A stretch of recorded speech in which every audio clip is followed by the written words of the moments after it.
Hola, hola mis queridos, sean muy bienvenidos a nuestra clase número 17 en este tiempo de pandemia. Y nosotros hoy vamos a hablar un poquito sobre pretérito imperfecto de indicativo, verbos irregulares. Recuerdo que en la última clase hablamos de los verbos regulares en pretérito imperfecto de indicativo y hoy vamos a hablar entonces de los irregulares, ¿cierto? Y también vamos a hablar de los indefinidos, que en español llamamos de indefinidos, en portugués de pronombres indefinidos, ¿cierto? Pero en español se utiliza esta terminologia solamente los indefinidos, certo? Bom, pessoal, então como a gente já combinou, estaremos trabalhando aí então com conteúdos de sétimo e sexto, né? Vocês do oitavo ano, tá? E aí hoje então nessa nossa aula 17, esses são os conteúdos que iremos abordar, tá bom? Então já vamos adiante aqui, pretérito imperfecto de indicativo, certo? Para os verbos irregulares, entonces, ¿dónde utilizamos pretérito imperfecto de indicativo, professor? Lo utilizamos para descrever un objeto, una persona, un animal, un lugar, una situação em passado. Tá? A gente já tinha visto isso na última aula, mas eu fiz questão de colocar aqui de novo para relembrar, tá bom, pessoal? Então, para relembrar um pouquinho para vocês, tá? A los fines de semana, yo iba a caminar por los campos en la finca de mi abuelo. Esse iba aqui é o verbo ir, tá? Verbo ir no pretérito imperfeito do indicativo, ou seja, no passado imperfeito do indicativo, tá? Então aqui eu estou falando de mim mesmo, então yo, primeira persona del singular, certo? Iba a caminar por los campos en la finca, perdão, de mi abuelo, pela fazenda do meu avô, tá? Siguiente, también para expresar acciones habituales o repetitivas em passado. Então aqui já de cara recapitulamos as duas funções principais do pretérito imperfeito indicativo, tá? Descrever objetos, pessoas, animais, lugares, situações no passado, ou também expressar ações habituais, repetitivas, corriqueiras que se realizavam no passado também, tá? Exemplo: éramos muy próximos de nuestra abuela Maria, tá? Aqui também o verbo ser, no passado, nosotros, primeira pessoa do plural, éramos muy próximos de nuestra abuela, tá? Depois o professor vai ter aqui uma tabelinha, tá, de conjugação, tá aqui, tá bom?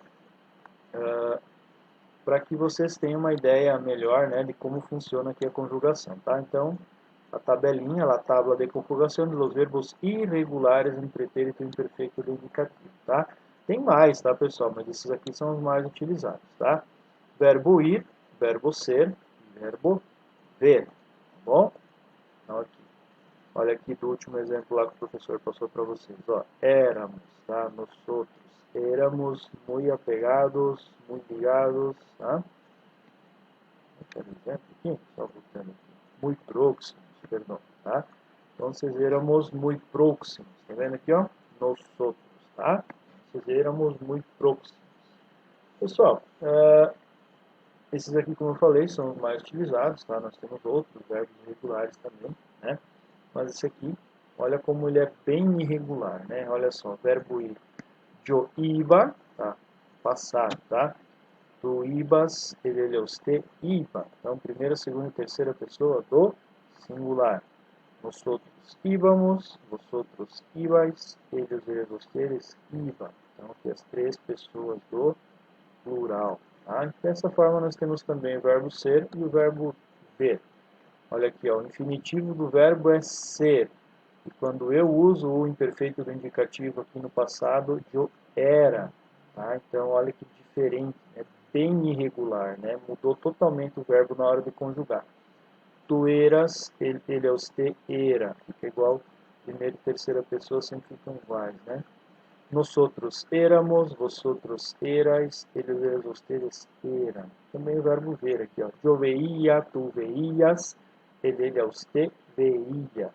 Nosotros veíamos, vosotros veíais, eles, ustedes veíam. Tá? Então, só para exemplificar para vocês aqui, esses três verbos irregulares no pretérito imperfeito do indicativo, ou passado imperfeito do indicativo também, como quiser, tá? Então, los indefinidos agora, tá? Então, pessoal, os dois conteúdos aqui, eles estão ligados, tá? Porque a gente vai ver aqui, por exemplo, a utilização de indefinidos e também de pretérito imperfeito do indicativo na mesma frase, tá? Então, vamos lá. Los indefinidos indicam uma quantidade ou identidade, tá? Então, para quantidade ou identidade de alguma coisa, tá? De maneira indeterminada ou imprecisa, tá? Imprecisa, como algo, nada. Então, aqui eu coloquei já os pares que são antônimos, tá? Que são contrários, tá bom? Então, o indefinido justamente já está no nome, tá? É para indefinir, ele é impreciso, ele é indeterminado, tá? Então, ele não determina uma pessoa, uma coisa, um lugar, tá? Ele é indeterminado, é impreciso, tá bom? Então, aqui alguns dos mais utilizados. Algo, nada, alguno, ninguno. Daqui tem as variações de masculino e feminino, tá?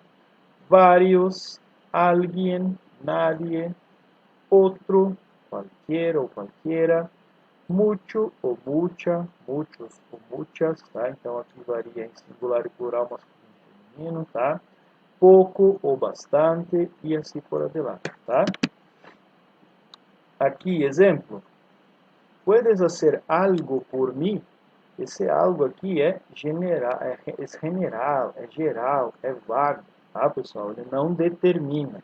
Então, ele é um dos indefinidos, assim, bem característicos de algo indeterminado, tá? Então, bem geral, bem vago. Puedes hacer algo por mim. Aqui uma observação, tá? Utilizamos algum e ninguém, sem la o. Tá vendo que aqui a gente tinha alguno e ninguno, tá? Então a gente tira esse último o aqui, delante de substantivos masculinos em singular.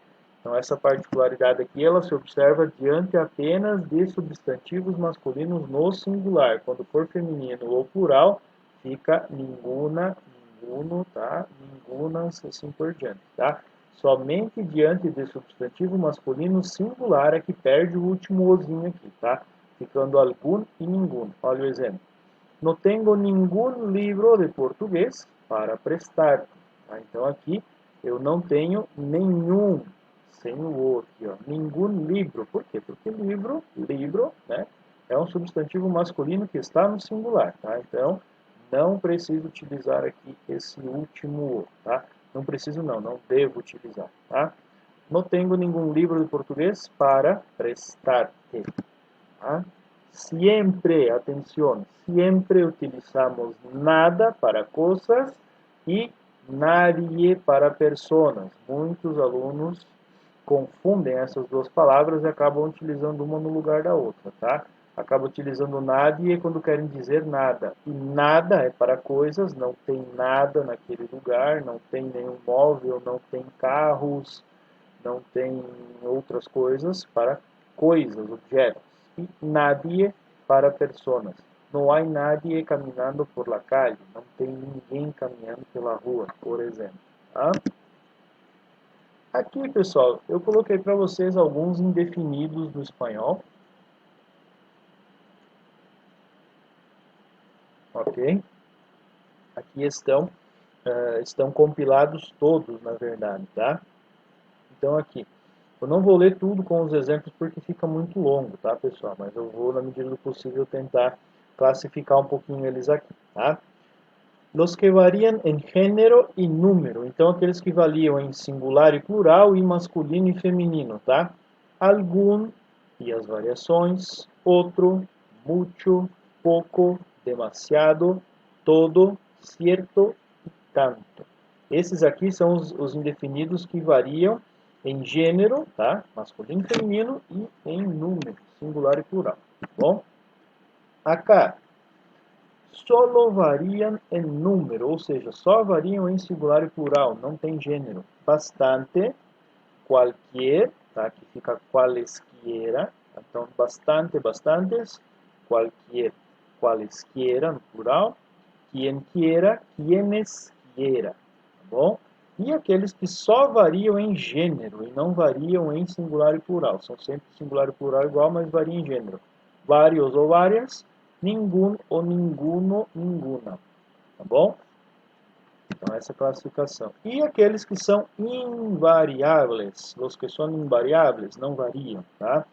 Alguien, algo, mais, menos, nada, nadie, cualquiera e cada. Esses aqui não variam, são sempre assim, sempre nesse formato aqui, sempre iguais. Certo? Bueno, mis queridos, entonces, ahora es contigo. Uma das partes mais importantes, sempre que eu digo da nossa aula, né? Bem tranquilo. E na aula de hoje aqui eu já trouxe a atividade anexa junto com a aula para vocês, tá? Para ficar um pouquinho mais fácil, não ficar saindo, voltando, né? Aula após aula a gente vai melhorando a nossa forma de lidar com o material, né? E aqui eu já busquei trazer para vocês, tá? A atividade já dentro da aula. Então, naquele formato tradicional, né? Temos aqui as instruções, né? Volto a dizer, para frisar, que você pode tanto abrir esse arquivo aqui, que vai estar em anexo lá no AVA, no Word, responder dentro do próprio Word e anexar de volta no AVA, ou você pode imprimir, tirar uma foto, né? Responder primeiro, tirar uma foto e anexar essa foto no AVA. Fica a seu critério, tá? Fica a critério de cada um de vocês, beleza? Entonces, ejercicio 1. Conjuga los verbos irregulares, atención, entre paréntesis, em pretérito imperfeito de indicativo, tá? Então, na aula passada a gente viu o imperfeito de indicativo para os regulares, e hoje a gente está vendo para os regulares, e hoje a gente está vendo para os irregulares, tá bom? Então, muita atenção aí que tem essa diferençazinha. Logo abaixo aqui, pessoal, vai ter a tabelinha aquela mesma tabelinha que eu utilizei na aula do verbo ir, verbo ser lá, tá? Eu coloquei logo abaixo aqui. Aqui na explicação não vai ter porque não tem necessidade, mas lá na atividade de vocês vai ter a tabelinha anexo, então vocês podem utilizar aquela tabela para consultar e conseguir responder, tá bom? Bueno, hace 2 años el transporte público, verbo ser no passado. E de quem nós estamos falando aqui? Do transporte público, de ele. Já está aqui, ó, por isso que o professor nem colocou entre parênteses aqui, tá? El transporte público, estamos falando de ele. Então eu vou lá na minha tabelinha, vou ver como que fica o verbo ser para a pessoa do ele, tá? Terceira pessoa do singular, ele, ele ou você, tá bom? Mais barato. Tá? Então eu vou ver como que vai ficar esse verbo ser aqui no contexto dessa minha frase. Tá? Na B vai ser com o verbo ir, que vocês vão fazer isso. Na letra C com o verbo ser de novo. Na letra D com o verbo ir de novo. E na letra E com o verbo ser outra vez. Tá? É só consultar a tabelinha que vocês conseguem tirar de letra bem tranquilo. Ok? Ejercicio 2. Reformula as orações para decirlo opuesto, ou seja, vocês vão fazer ela ao contrário, tá? Utilizando o pronome indefinido entre parênteses e substituindo o que está subrayado. Atenção, pois em alguns casos a construção da oração pode mudar bastante, você precisa fazer algumas adaptações, tá? Por exemplo, havia muitas pessoas no concierto. Nesse caso aqui, o indefinido que eu vou utilizar, o pronome definido é pouco. Então, no lugar de muitas, eu vou utilizar o pouco. Mas olha aqui, tá vendo que é plural aqui, ó? Então esse pouco não vai ficar assim, tá? Ele vai ter que variar em número, tá bom?